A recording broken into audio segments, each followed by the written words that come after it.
묵상 기도하십니다.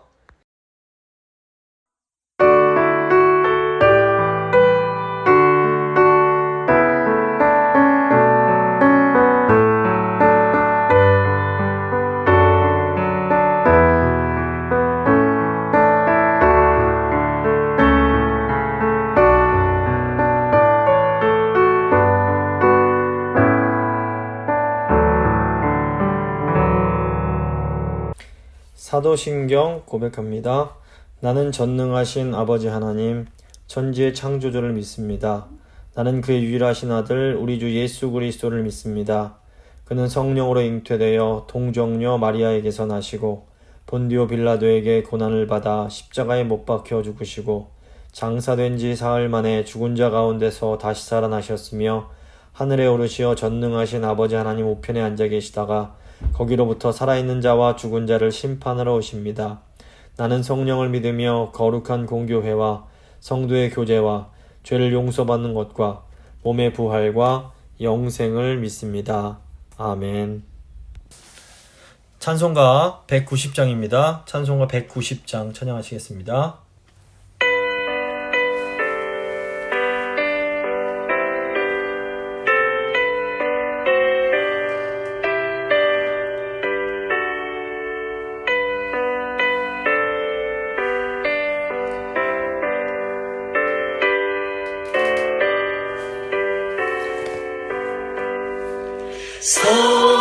성령이여 강림하사 나를 감화하시고 애통하며 회개한 맘 충만하게 하소서. 예수여 비오니 나의 기도 들으사 애통하며 회개한 맘 충만하게 하소서. 성령이여 강림하사 크신 권능 주소서. 원하옵고 원하오니 충만하게 하소서. 예수여 비오니 나의 기도 들으사 애통하고 회개한 맘 충만하게 하소서. 힘이 없고 연약하나 엎드려서 비오니 성령 강림하옵소서. 충만하게 하소서. 예수여 비오니 나의 기도 들으사 애통하며 회개한 맘 충만하게 하소서. 정케하고 위로하사 복을 받게 하소서. 충만하게 하시오니 무한 감사합니다. 예수여 비오니 나의 기도 들으사 애통하며 회개한 맘 충만하게 하소서.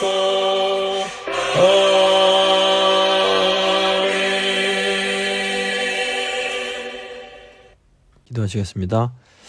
참 좋으신 하나님 감사합니다. 저에게 이 아름다운 주일을 허락해 주시고 또 오후 시간이 되어서 이 조지 휘트필드라는 또 하나님의 사람을 통해서 또 저희를 가르쳐 주시는 것 감사드립니다. 오늘 이 하나님의 사람을 통해서 저희가 나아갈 방향이 무엇인지 다시 한번 깨닫게 하시고, 어두운 시기, 힘든 시기에도 하나님께서 하나님의 사람을 준비시키신다는 것 저희가 기억하면서 소망을 잃지 않고 낙심하지 않을 수 있도록 주여 저희를 붙들어 주시옵소서. 제가 모든 것 주께 맡겨드리며 귀하신 예수 그리스도의 이름으로 기도드립니다. 아멘. 오늘 주신 하나님 말씀은 사도행전 9장 31절 말씀입니다. 사도행전 9장 31절 말씀 제가 봉독해 드립니다. 그리하여 온 유대와 갈릴리와 사마리아 교회가 평안하여 든든히 서가고 주를 경외함과 성령의 위로로 진행하여 수가 더 많아지니라. 아멘. 오늘은 교회사 44번째 시간 18세기 영국의 부흥 세 번째 시간이 되겠습니다. 오늘은 특별히 조지 휘트필드의 생애와 사역에 대해서 생각해 보도록 하겠습니다. 이 18세기 초 영국 사회는 매우 암울했습니다. 당시 영국은 도덕적으로나 정치적으로 굉장히 불안정했습니다.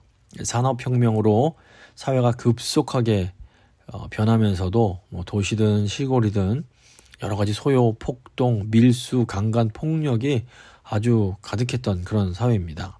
감옥은 죄수들로 가득했고 사람들이 거리에서 대낮에 총에 맞아 죽는 경우도 종종 있었다고 합니다.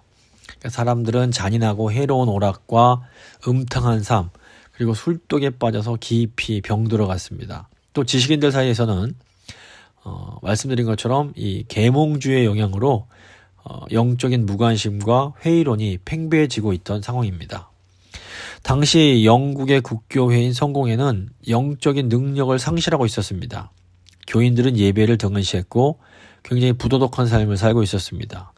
교회 지도자들도 술 취함과 방탕함, 쾌락주의에 빠져들고 있었습니다.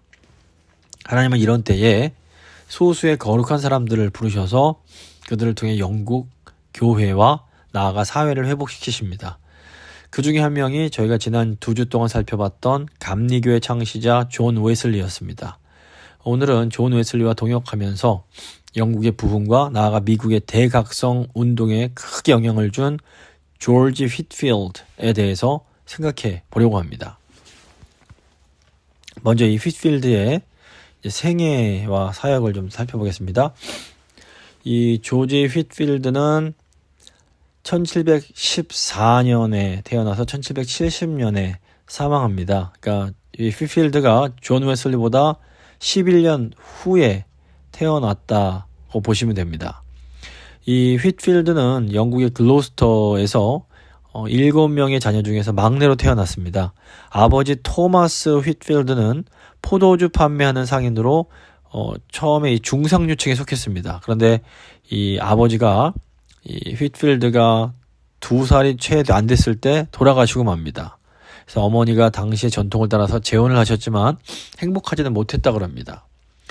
이 휘트필드가 4살 때 홍역을 앓았는데 이때 간호사가 실수를 해서 눈 부위에 흉이 생기면서 얼굴이 마치 사시처럼 보이게 됩니다. 그러니까 이 휘트필드가 소년 시절에 자기에 대해서 고백하기를 거짓말 잘하고 욕도 잘하고 농담도 잘하고 안식일도 안 지키고 극장에 드나들고 카드놀이 좋아하고 이 연애 소설 읽는 거 좋아했던 그런 나는 평범한 아이였다, 이런 고백을 합니다. 12살 때에 이 휘트필드가 문법학교에 들어가서 라틴어를 배우고 웅변과 연극을 배웠습니다. 또 때로는 연극을 너무 좋아해서 연극 준비하느라 며칠씩 학교에 못 갈 정도로 연기를 즐겼다고 합니다. 휘트필드는 무대 활동에 탁월한 능력을 발휘했고 때로는 많은 사람들이 깜짝 놀랄 정도로 뛰어나게 연기를 했다고 합니다. 하지만 어머니의 여인수 경영이 어려워지면서 학교를 쉬고 1년 반 정도 어머니를 도와드렸다고 합니다. 그리고 다시 공부를 시작해서 1732년에 옥스포드 대학교에 소속된 펜브로그 대학, 펜브로그 컬리지에 진학을 합니다. 그런데 너무 가난해서 이 학비를 댈 수가 없어서 부유한 학생들의 심부름꾼 노릇을 하면서 독학을 했다 그럽니다. 이제 이런 상황 속에서 휘필드가 웨슬리 형제가 인도하던 이 홀리 클럽에 들어가게 됩니다. 그래서 여기에서 이제 휘필드가 신앙적인 교제를 하고 여러 권의 기독교 고전을 읽습니다. 당시에 뭐 토마스 아켐피스의 이런 그리스도의 본받아 뭐 이런 책들을 여러 번 읽으면서 거듭남이 필요하겠구나 이런 걸 깨닫게 됩니다. 그래서 이 과정에서 휘필드가 하루에 3번씩 기도하고 한 주간씩 금식하면서 건강을 잃을 정도가 되었다고 합니다. 철저하게 자기 훈련과 선행을 통해서 구원을 경험해 보려고 했지만 이 구원의 확신을 얻을 수가 없었습니다. 그러다가 휘필드가 결국 마틴 루터, 존 캘빈, 토마스 크랜머, 존 버년, 윌리엄 로우 등 이 종교개혁자와 청교도들의 이 전기를 읽으면서 이 영적인 무지에서 벗어나게 됩니다. 그리고 이제 1735년 휘필드가 21살이 됐을 때 이 홀리클럽 멤버 중에서 처음으로 믿음을 통한 구원을 확신하게 됩니다. 그러니까 존 웨슬리보다 휘필드가 먼저 회심을 경험했던 겁니다. 이 구원의 확신을 얻은 휘필드는 죄 가운데 죽어가는 이들에게 복음을 증거해야겠다 이런 사명을 받게 됩니다. 결국 휘필드가 목회자가 되기를 결심하고 1736년 여름에 영국 성공회에서 사제로 안수를 받게 됩니다. 그리고 이제 22살의 나이로 첫 번째 설교를 하는데 이때 어마어마한 이제 성령의 역사입니다. 당시에 이제 그 첫 설교의 기록을 일기에 적어놨는데 이렇게 써 있습니다. 많은 청중을 보는 순간 당황했지만 하나님의 임재를 느끼며 나의 마음은 평온해졌다. 중학교 시절에 익혔던 연설, 대학 시절에 죄수들을 방문하여 권하고 가난한 사람들을 격려하면서 얻은 경험들이 내게 말할 수 없는 큰 도움이 됐다. 나는 이런 경험들을 되살려서 지나치게 움츠러들지 않을 수 있었다. 그리고 설교를 진행하면서 성령의 불길이 달아옴을 느꼈다. 비록 22살 때 젊고 미숙한 이렇게 설교자로서 했던 설교였지만 이 첫 번째 설교에서 15명이 개종하는 놀라운 기적이 일어나게 됩니다. 그리고 이 체험은 휘필드가 설교자로서의 소명을 확신하는 계기가 됩니다. 이 휘필드의 웅변적이며 영감 넘치는 설교를 통해서 이 영국의 회개 운동이 일어나기 시작합니다. 런던 주변에 있던 여러 교회들에서 이 휘필드를 설교에 초청하기 시작합니다. 그리고 휘필드가 가는 곳마다 수천 명의 사람들이 몰려들었다고 합니다. 그러니까 휘필드가 어떻게 연극 배우처럼 막 설교를 하니까 그러면서 이제 거듭남의 필요성을 강조하니까 아주 놀뜨거운 반응이 있었던 겁니다. 그러던 와중에 휘필드가 1736년에 이 웨슬리 형제처럼 이 신대륙 조지아주에 가서 선교사가 되어야겠다는 결심을 합니다. 처음에는 영원히 선교사로 헌신을 할 생각이었다고 합니다. 그런데 이제 이 미국 조지아주에서 3개월 동안 있으면서 나에게 주어진 소명은 이 선교사가 아니라 영국의 또 그리고 미국의 도시를 순회하면서 복음 증거하는 설교자라는 것을 깨닫게 됩니다. 결국 휘필드가 다시 영국으로 돌아와서 영국 국교회인 성공회를 이제 섬기려고 합니다. 그런데 런던 주변의 목사들이 휘필드의 설교가 너무 좋으니까 설교를 시키지 않고 경계를 합니다. 근데 이 마음에 불이 타오르는 휘필드가 이 복음을 전하지 않고선 견딜 수가 없으니까 교회에서 안 시켜주니까 그냥 교회 밖으로 나가서 직접 사람들을 찾아가서 설교를 시작합니다. 1739년 2월 처음으로 이제 이 휘필드가 킹스우드라는 곳에서 교회 나오지 못하는 광부들을 위해 옥외 집회, 그러니까 야외 집회를 열게 됩니다. 당시 이제 휘필드가 원고도 길게 쓰지 않고 요지만 적어서 아주 풍부한 상상력을 동원해서 웅변적으로 설교를 했습니다. 설교를 듣는 광부들의 이 뺨에는 계속 눈물이 흐르고 막 수백 명의 광부들이 회심을 하게 됩니다. 이렇게 시작된 야외 집회가 새로운 운동이 되고 휘필드가 가는 곳은 어디든지 강단이 되어버립니다. 같은 해 8월에 이제 휘필드가 신대륙에도 복음을 증거하겠다는 마음으로 다시 미국으로 떠납니다. 근데 이제 이때 휘필드가 떠나면서 존 웨슬리를 붙잡고 나 대신 이제 설교를 야외에서 해달라 부탁을 하게 되는 겁니다. 그리고 이것이 영국의 부흥운동의 시작점이 되는 겁니다. 휘필드는 이제 미국에서 처음으로 설교할 장소로 이 필라델피아를 선택을 합니다. 당시 필라델피아는 신대륙의 중요한 항구 도시이자 경제 중심지였습니다. 굉장히 개발된 도시였고, 이 미국이 독립한 이후에 18세기까지는 워싱턴 DC가 아니라 필라델피아가 미국의 수도였습니다.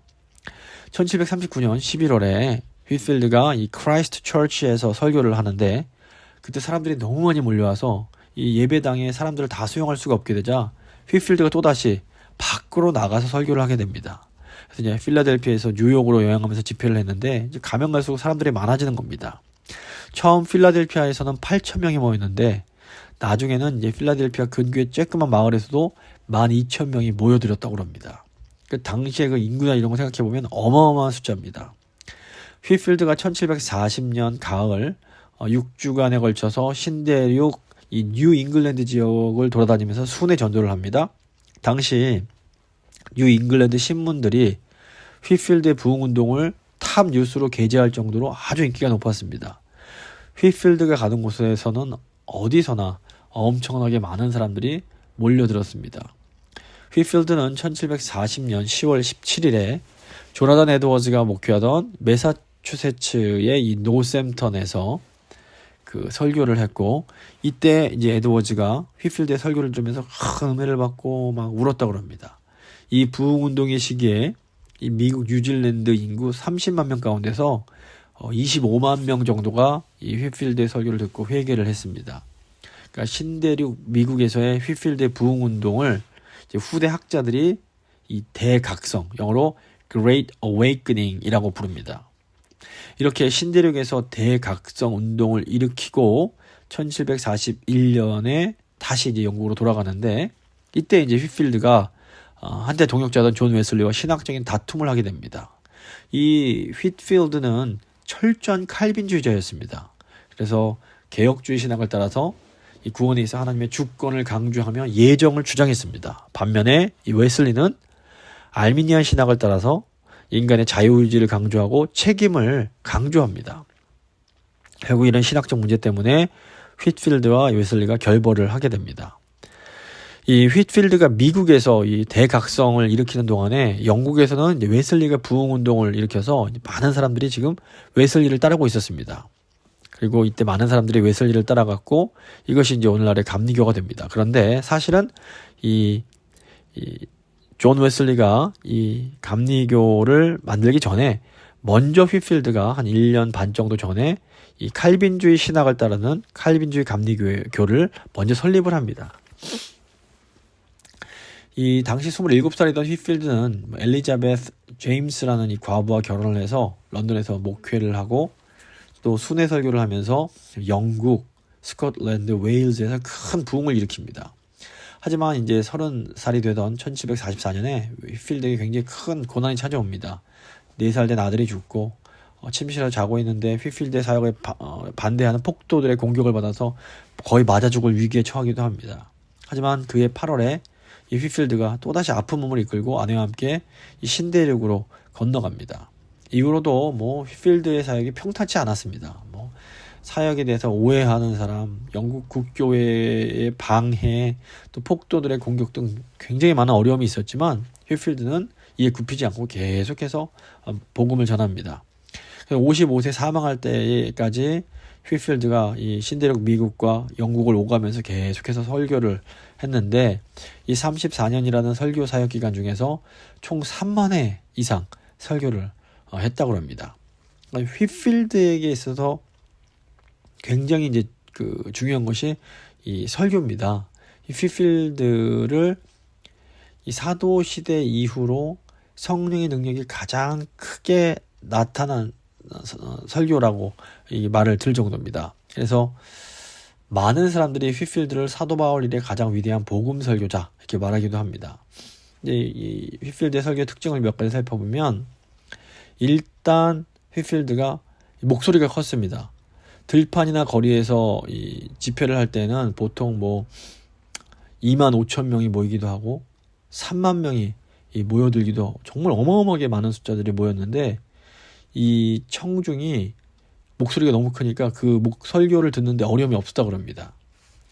휘필드가 대서양을 횡단하면서 이제 신대륙 갈 때 배에서 설교를 하면 그 배에 탔던 사람들뿐 아니라 그 옆을 지나가던 배에 탄 사람들도 그 설교를 들을 수 있을 정도로 목소리가 컸다고 합니다. 그러니까 하나님이 주신 어떤 타고난 성대가 있었습니다.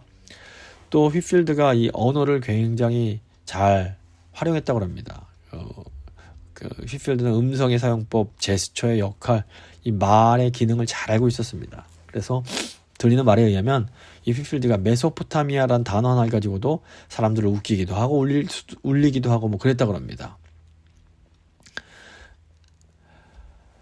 다음에 이 휘필드의 설교는 굉장히 명료하고 간결했습니다. 당시 이제 영국의 목회자들은 굉장히 난해한 논증과 복잡한 사유로 청중을 괴롭혔는데 이 휘필드는 그렇지 않고 아주 심플한 문장으로 간결하게 말을 했습니다. 그리고 특별히 휘필드가 묘사를 굉장히 잘해서 그 설교하면서 감정을 적절하게 표현할 뿐 아니라 얼굴과 몸을 통해서 기쁨, 슬픔, 두려움, 분노, 애처로움, 경멸, 증오, 시기, 놀람, 사랑 이런 것들을 다 담아내서 표현했다고 합니다. 한 번은 영국에서 설교할 때 굉장히 싸늘하고 권위적이던 체스터필드라는 귀족이 이제 그 설교를 듣고 있었습니다.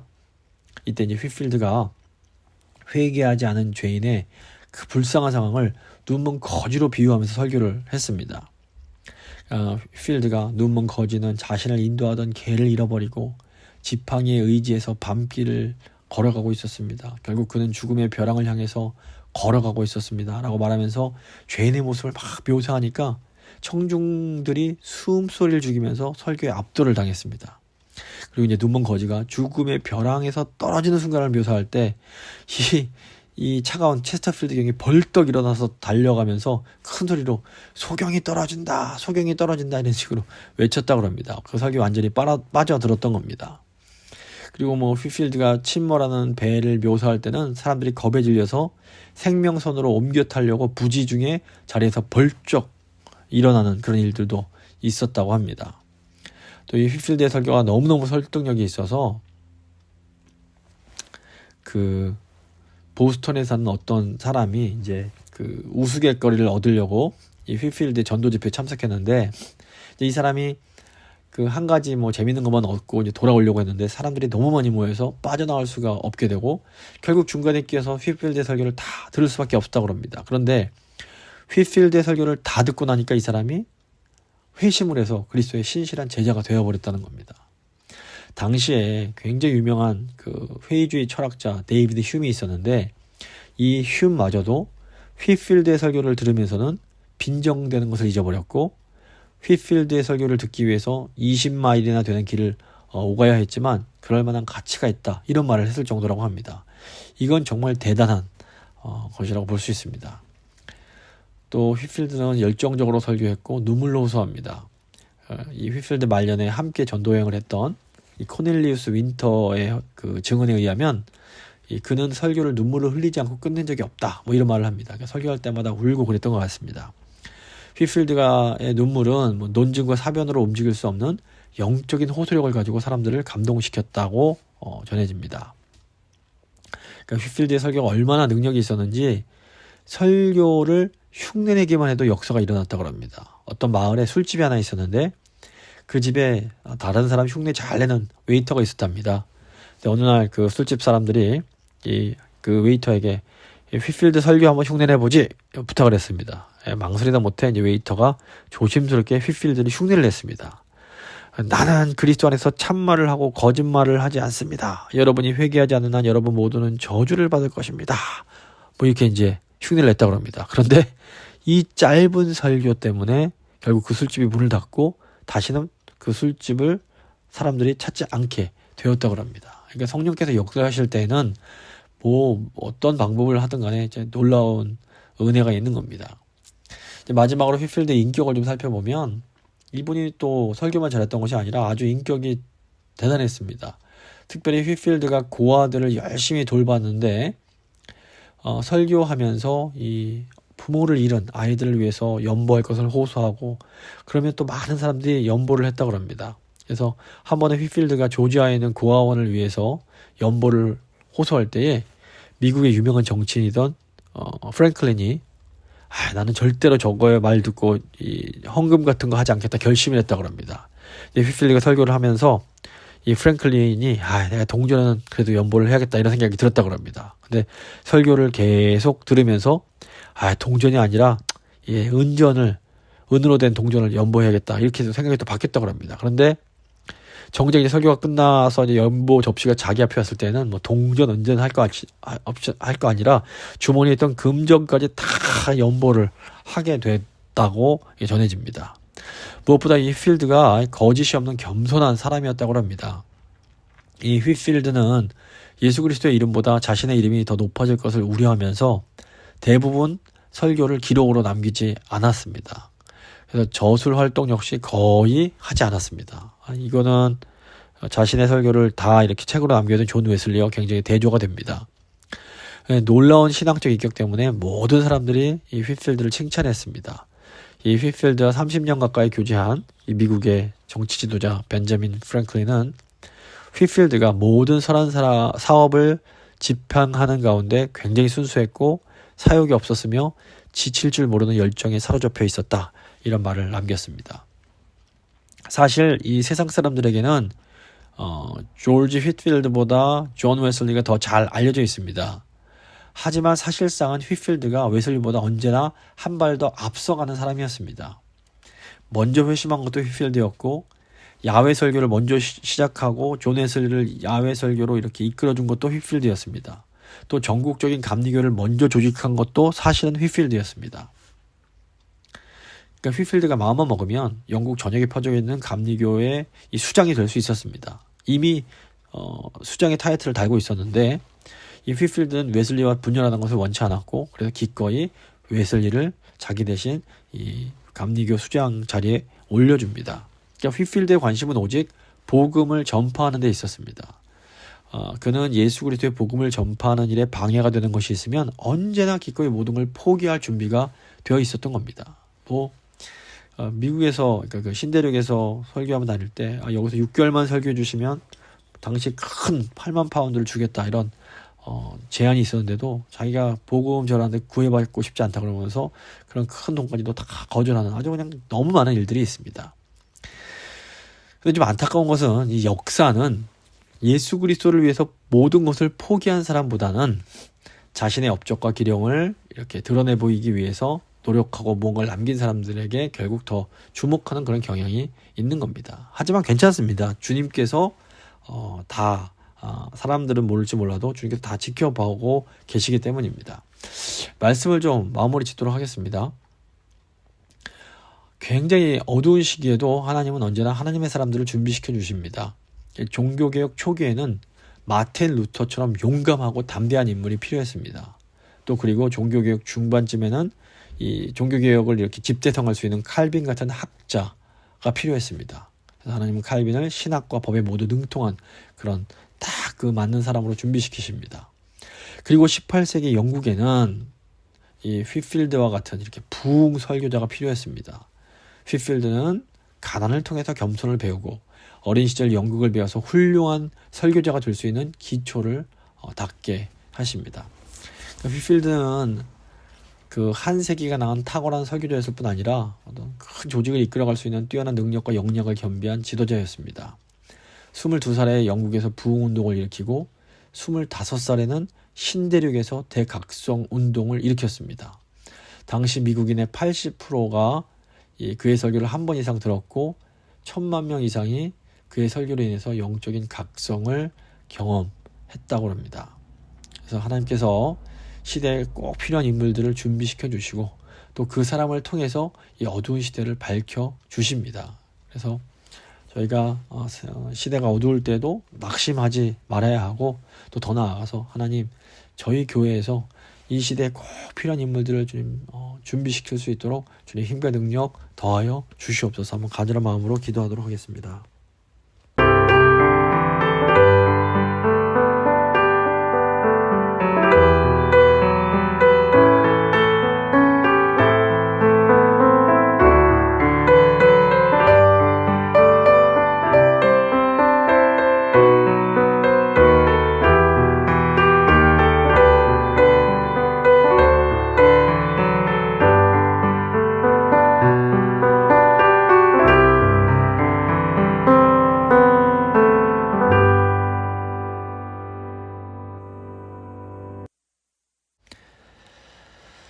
좋으신 하나님, 오늘 이 조지 휘트필드의 생애와 사역과 설교를 통해서 참 많은 감동을 저희가 받습니다.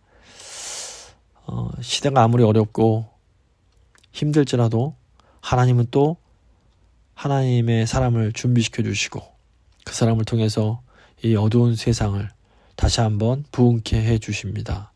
주님, 저에게 이 휘필드 같은 또 이런 은혜의 사람이 필요합니다. 아버지, 바라옵기는 저희 교회가 이런 휘필드 같은 훌륭한 하나님의 사람들을 키워내는 그 인재를 양성하는 양성소가 될 수 있도록 주께서 도와주시고, 주여, 저희 교회가 이 휘필드처럼 주께서 주신 사명을 정말 믿음으로 잘 감당하는 교회가 될 수 있도록 주여 은혜의 은혜를 더하여 주시옵소서. 저희 모든 것을 통해서 하나님만이 영광 받으시기를 간절히 소망하며 귀하신 우리 주 예수 그리스도의 이름으로 간절히 기도드립니다. 아멘. 찬송가 195장입니다. 찬송가 195장 찬양하겠습니다.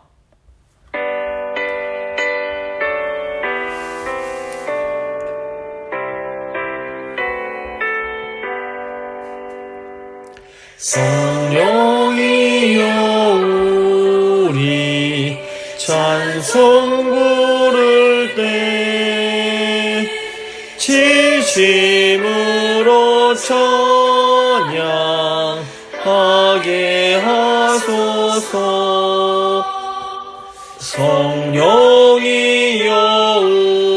우리 기도 드릴 때 우리 곁에 계셔 일러주소서.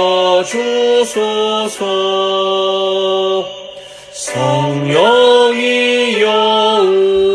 우리 성경 읽을 때 그 속에서 빛을 보게 하소서. 성령이여 우리 전도할 때에 지혜로운 말씀 주시옵소서. 성령이여 우리 겸손해져서 우리 주와 같이 되게 하소서.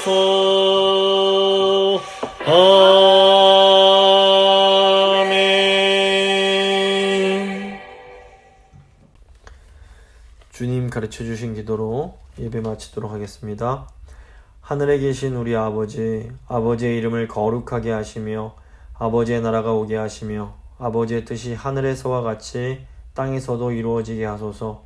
오늘 우리에게 일용할 양식을 주시고 우리가 우리에게 잘못한 사람을 용서해 준 것 같이 우리 죄를 용서해 주시고 우리를 시험에 빠지지 않게 하시고 악에서 구하소서.